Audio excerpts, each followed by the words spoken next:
Es una práctica permanente de la derecha argentina. Primero, instalan rumores a la mañana, operan durante todo el día, y cuando termina la tarde retiran su rentabilidad del mercado cambiario y lastiman de ese modo el ahorro de la mayoría de los argentinos y argentinas. Siempre han hecho lo mismo. Vamos a usar todas las herramientas del Estado para ordenar esta situación y en este sentido notificamos al Fondo Monetario Internacional de las restricciones que pesaban sobre la Argentina y vamos a cambiar en la rediscusión del programa. Anuncios, algunas de las declaraciones más importantes de la jornada del presidente, por supuesto. Veíamos también el tuit del ministro Sergio Massa, que estamos en la mesa con Raúl, con Horacio, para seguir analizando esta situación y para ponernos al día, porque siguen las repercusiones en las redes sociales. ¿Les parece que arranquemos por ahí? No. Vemos y después nos quedamos analizando lo que pasa hoy con la presión sobre el tipo de cambio. Ahí vemos a Héctor Daer, que hace instantes nada más, acaba de manifestarse en las redes sociales. Horacio, sí, en Twitter. Hoy en este histórico Salón Felipe Vallese le decimos a la ministra Kelly Olmos y al ministro Tristán Bauer acá presentes que la transmitan al presidente, a Cristina y a Sergio Massa, que desde la CGT vamos a defender los derechos de los argentinos. Y sigue, Horacio. Don Héctor Daer, sí, uno de la es el CGT, mismo. Sí. Uno de la CGT. Hoy en este histórico... Bueno, la CGT somos parte de este gobierno nacional y popular y responsables de conducir el movimiento obrero. No vamos a permitir, dice Daer, que los especuladores bombardeen todos los días con operaciones y discursos que perjudican siempre a los mismos, a los trabajadores. Sigue Héctor Daer. En los zócalos de los canales de televisión permanecen cifras de valores de un mercado que no existe, pero que desestabiliza la economía de los hogares. La CGT va a estar donde tiene que estar para defender al pueblo argentino, dice Daer. También tuiteó el ministro Catopodis, Horacio. Frente al ataque contra nuestro país necesitamos que Alberto, Cristina y Sergio se junten. Todas y todos los militantes peronistas nos vamos a poner detrás de ellos para defender el derecho de construir una Argentina más justa. Atención con ese pedido. Están pidiendo que se juntan. Bueno, la oposición, por supuesto, háganse cargo, dice Patricia Bullrich, Sergio Massa, prueben con gobernar y tomar medidas de fondo, dejar de meter más cámpora en el gobierno y emitir moneda. Se terminó la ventajita, dice Bullrich, con una suerte de regodeo por esta situación tan delicada. Cecilia Moró, la presidenta de la Cámara de Diputados, dice: hay algunos jugadores del mercado que solo conocen al Massa que trabaja 16 horas por día y dialoga con todos. Pero me parece que de acá al viernes van a descubrir al que conocemos en la política, que cuando se cansa de que lo quieran boludear, pelea con todo lo que tiene. Bueno, Cecilia Moró, entonces me pregunto, porque acá, bueno, estamos hablando de una cuestión económica, pero básicamente estamos hablando de una cuestión política, sin dudas. Aparte, en el contexto de un año electoral, nadie duda en ubicar allí esta corrida cambiaria que estamos atravesando y que no sabemos dónde tiene el fin. Veíamos el tuit de Patricia Bullrich, que está en sintonía con lo que hemos visto en términos generales en la oposición. Me pregunto, ¿qué sucedería si la oposición, por ejemplo, en esto consensuara y saliera a decir, no, che, respetemos, este no es el precio del dólar, esto se lleva puesto los intereses de la mayoría de los argentinos? Digo, ¿cambiaría el escenario político si la oposición tuviera otra postura? No, seguramente cambiaría el escenario político. Yo te diría cambiar la posición si la oposición no estuviera ligada a los sectores que están llevando a cabo Ahí dice, viste, da una frase, un mercado que no existe. ¿Existe ese mercado? Bueno, hace referencia a lo que hablamos hace un rato, Horacio, el tema del dólar blue, que es un mercado que no existe realmente. No existe. Es un mercado que es un... más que es como si pudieras manejar el termómetro. Yo quiero que vos aparezcas teniendo temperatura. Sí. Yo logro que el termómetro mida 41 grados. La sensación térmica. Yo tengo la solución.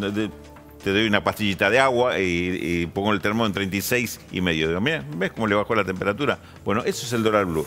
El problema es, como te explicaba antes, es que ahora tenemos una situación difícil, delicada y con complicaciones. En esto coincide el blue, que están sacándole provecho a esa situación. No es que el mercado blue crea una situación dramática o pinta una situación que no existe. Sí, ahora existe la situación.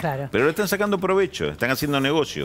Hoy, fíjense, hay un dato que yo les recomiendo que sigan con atención. Hoy el mercado del dólar blue terminó en 495. Llegó a ese nivel, un poquito más alto, y se clavó ahí. Los dólares financieros, de los cuales también hablamos, los que se negocian en el mercado bursátil, que eso sí tienen una operación y tienen a alguien atrás que compra o vende, terminaron en 4.47,50 el dólar MEP y 4.66,24 el contado con liqui. Esto es casi a los niveles, inclusive el MEP un poquito por debajo del nivel del día antes de ayer. Yo soy un burro. Es decir, todo lo que me estás diciendo, ¿cómo se dibuja? ¿Cómo se dibuja? Pues, digo, son dólares que en general van en paralelo porque uno es supuestamente el mercado del chiquitaje, el que quiere una cueva comprar 100 o vender $100. Sí. El otro es un mercado que se maneja con bonos y demás, que es una operación que se hace con el exterior, que lo hacen empresas o alguien con un capital importante. Esos mercados en general van en paralelo. Hay una diferencia de un 3%, un 5%. Pero hoy hay como 30 mangos de diferencia. Hoy hay diferencia de 50 pesos. Claro, y entonces estoy hablando 447 contra 495. Claro. Esto no se puede sostener el tiempo. Y entonces ahí es donde te digo, si las operaciones reales me están dando un valor en torno a 450 y 460. Sí. Y el blue me está dando 495. Está bien que hoy hubo alguna operación del propio gobierno para tratar de bajar el valor de los bonos y calmar un poco el dólar MEP. De esto hablaba Massa en ese tuit que leímos anteriormente, donde dice, con respecto a las restricciones que impone el Fondo Monetario a poder operar en los mercados, no lo decía exactamente, ahí, dice, ¿cómo nos vamos a correr de eso? Vamos a tener que hacer operaciones. Se hicieron. Esto tiene que ver con eso.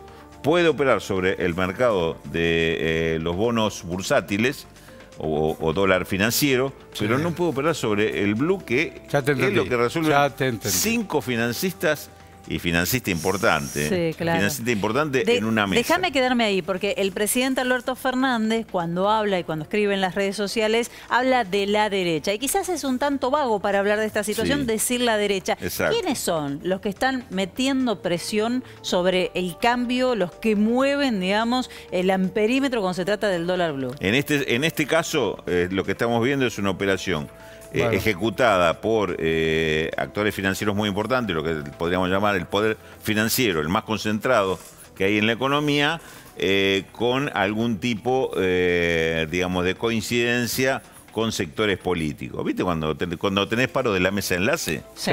Que uno dice, sabe la militancia de cada uno de la mesa de enlace. Sabe a quién le gusta el sabe que políticamente hay un jueguito acá. Bueno, en este te aseguro que también hay un juego político. De actores, ahí lo tenemos a Yasky, ¿no? Dale, dame Yasky.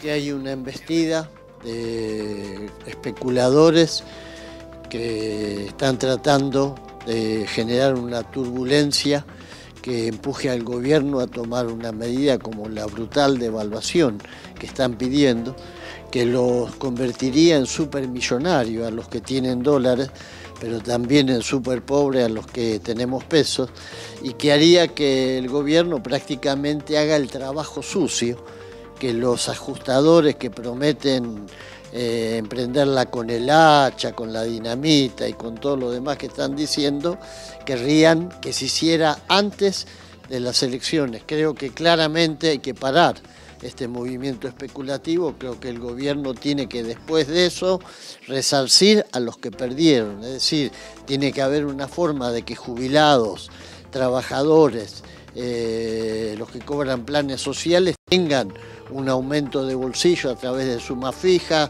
convocando al Consejo del Salario. Creo que hay que tomar medidas para que no siempre el hilo se corte por lo más delgado y paguen los que menos tienen.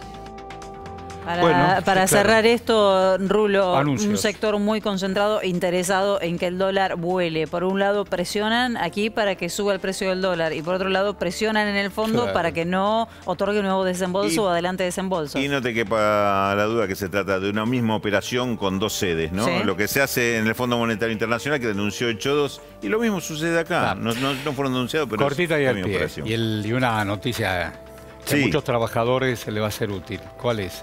250.000 trabajadores se calcula en relación de dependencias van a ser beneficiados por esto. Nuevo piso para el impuesto a las ganancias a partir de mayo. 506.230 de ingresos brutos. Es decir, a partir de mayo no pagarán ganancias. Hasta ahora el límite está en 404.000. Por eso el correr la línea a 506.000 se calcula que son 250.000 trabajadores formales exactamente que se benefician. Bien, Salute. gracias. Seguimos.